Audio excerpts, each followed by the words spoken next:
confidence from carrying the blades at all could have crippled her in the space through which she stole. No sword or bow, no steel at her waist, no throwing knives close at hand. Item by item, her mind took stock of every weapon on her belt or body, and when it was done, she still stared at the guard before her, because the only blades she carried that night were the 2 boot knives, securely in place, a meter from her fingers. The doorway breathed with the chilling breeze that slid along the street.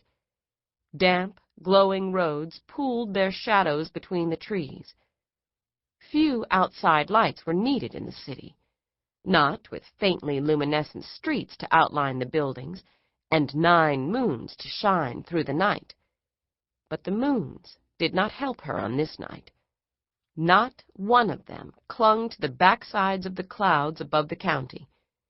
The long, thin bed of root-road trees, whose glowing roots stretched out in hardened avenues, threw such faint light that Rezsia could barely define the outline of the guard against the doorway. The pale streets were sentinels of silence, and the night itself seemed to wait with Negruli's man for her movement. The silent man shifted once, a hair closer. Her eye exacted the distance, and she smelled the dust on his clothes. Not warehouse dust, or lab dust, or the smells of fungal gels or spores. His jerkin was like the pelt of a wolf, heavy with the scent of the woods and trails, and his breath was sweet with the same. She could almost feel his body before her as the wind curled around his frame, could tell he was taller than she. His hair was hidden beneath a war cap, and his face disguised by darkness. She didn't know if she saw or felt the way his weight balanced on the balls of his feet, but she knew that even with the dark that hid them both, he did not miss the way her skin flinched over her ribs, away from the point of that knife.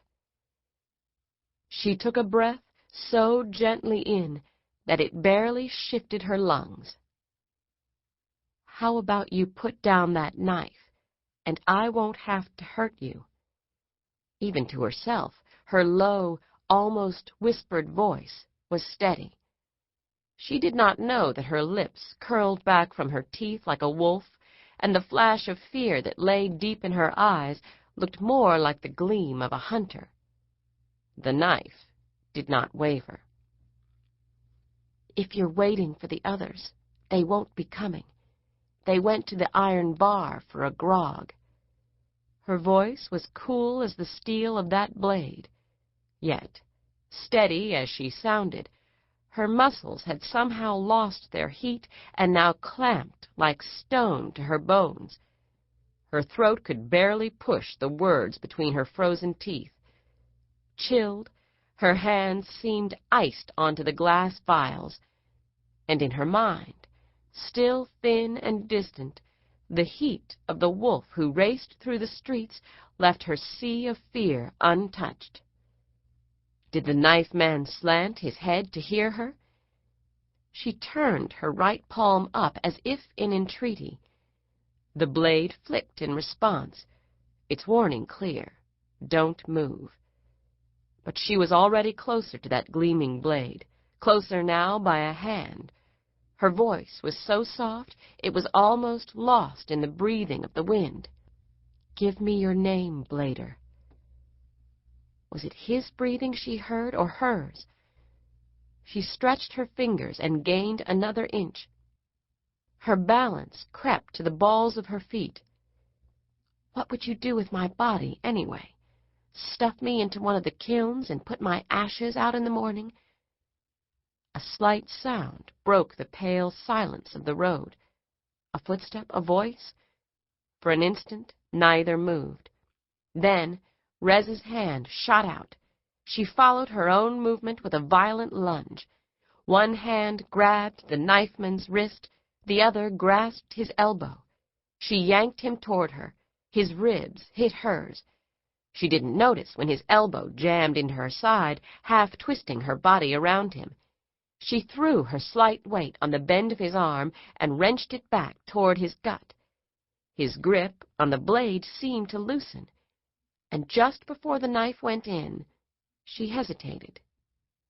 Like wind through a net, her leverage disappeared. His arm rolled up, not down and back. Hard muscles bunched beneath her grip. His thick wrist twisted, his iron fingers kept their grasp, and with an almost negligible flick of his body, she was turned like a doll and pinned against his chest. She did not move. The frigid steel now pressed against her throat. One rock-hard arm circled her slender waist, the other crossed her chest from armpit to neck to hold that blade to her flesh. 8 blocks away, the young gray one's feet sped swiftly. Her pulse beat against the hardened muscles of his forearm. Her breathing was harsh, yet her chest barely rose and fell, as if expanding her lungs might push her neck against the knife. Instinctively, her fingers dug into his arm, pulling it down and tight to her chest. The howl of fear that rose in her head deafened her to her thoughts. Her mental voice, even with control, was tinged with the fright that pounded against her ribs. She couldn't help her mental cry, "Vlen!" "Wolfwalker, I come." Her nostrils flared. No weapons, she thought. She had only Gray Vlen and bluff. "My dog doesn't like those who manhandle me." The voice was low but steady, and it took Rez a moment to realize it was still hers. "You've a wolf, not a dog." His voice was barely more than a breath.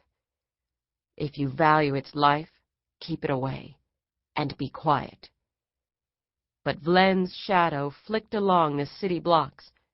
The low brush that grew between the root-road trees broke beneath his weight and sent the night creatures skittering to avoid his feet. His link to Rezsia, new and thin in both their minds, strengthened with his urgency. Rez's breath was suddenly caught in Vlen's, so that her lungs pumped with his, shallow and fast, and her nose was clogged with odors.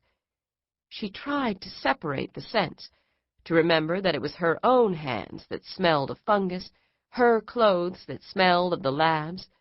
It was the night that smelled of muggy dust and fog, and the knifeman, with that steel on her throat, smelled of trails and sweat and blood. There was blood upon his hands, his knuckles, faint, as if it had been clotted. It made her dry mouth water as if she had bit her own lip to taste the same sweet, tangy fluid. His hands shifted. The blade indented her flesh. "Keep him back," the knifeman breathed. How did he know? Could this man feel the wolves as she did? "Vlen!" She couldn't keep the fright from her tone. "Wait! For moon's sake, stop! Come no closer!" The wolf pulled up, uncertain, his limbs almost trembling with eagerness. Another sound drifted down the root road, and this time it was clear. Footsteps in the no-moon night. Rez jerked, and the steel seemed to slide on her neck. She froze again. "Be still," the blader whispered, "and very, very quiet." Rez's hearing, heightened by the sense of the cub, caught the sound of the steps like a slow, unrhythmic pounding. She didn't think she could tense any further, but somehow she tightened like a coil.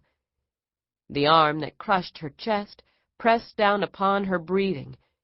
The steel that laid its line of ice along her neck seemed to slice her flesh, and the howl that echoed in her mind was closer now,